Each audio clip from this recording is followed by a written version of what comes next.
The wind hits you before you even open your eyes.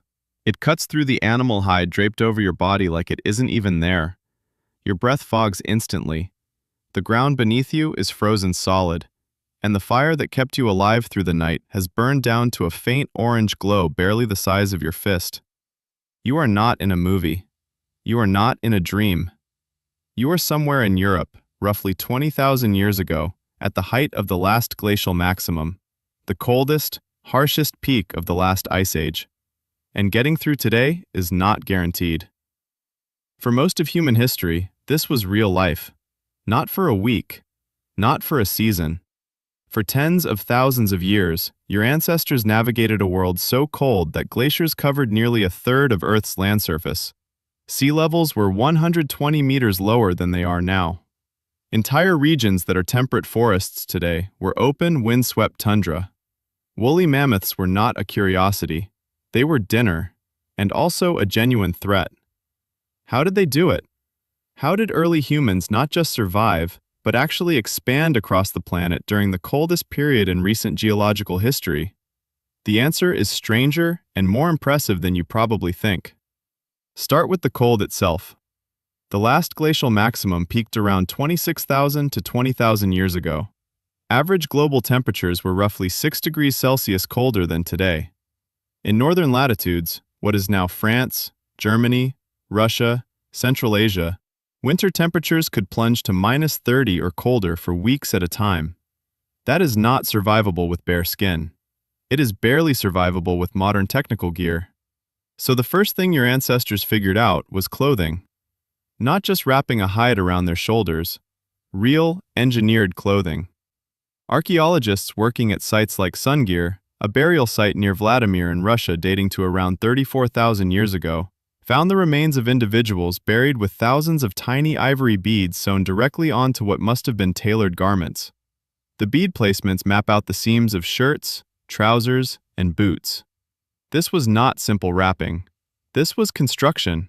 Fitted layers designed to trap warm air close to the body, the same basic principle behind modern thermal underlayers, made by hand with bone needles 34,000 years ago. Researcher Olga Sofer, an archaeologist who spent decades studying Upper Paleolithic textiles and cordage, documented evidence that Ice Age people were weaving plant fibers into nets, bags, and clothing far earlier than previously believed. The idea that ancient humans stumbled around draped in raw pelts is simply wrong. They were tailors. But even the best clothing fails if you cannot generate heat. And here is where the survival picture gets more interesting. Fire was not optional. It was the single, non-negotiable anchor of Ice Age life.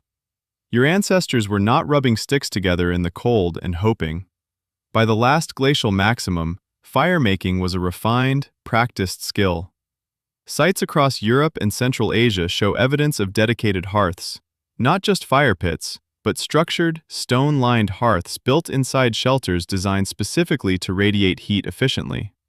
At Dolní Věstonice in the Czech Republic, excavations revealed a kiln, used to fire clay figurines, including the famous Venus of Dolní Věstonice. The technical sophistication required to build and sustain a kiln tells you everything about how advanced their relationship with fire already was. Fuel was carefully managed. At sites where wood was scarce, open steppe and tundra environments, your ancestors burned bone. Mammoth bone in particular burns surprisingly well once the fat inside it catches. Archaeological sites from Eastern Europe to Siberia show bone hearths used deliberately, systematically, as a fuel source where wood simply was not available. They studied the land. They knew what burned. Now think about food. The Ice Age diet was not starvation. It was actually, by some measures, extraordinarily rich in protein and fat.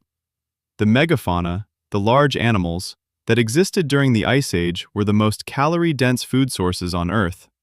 A single mammoth provided enough meat to feed a group of 25 people for weeks. The question was never whether the food existed. The question was whether you could get to it. Hunting mammoths was not casual. They stood up to 4 meters tall at the shoulder and weighed up to 8 tons. They were not passive prey. Your ancestors hunted them anyway, in groups, using coordinated drives, landscape traps, and spears tipped with flint or bone. Sites like Brea in North America and numerous kill sites in Siberia and Ukraine show the remains of dozens or even hundreds of animals taken at single locations over time. These were not lucky encounters.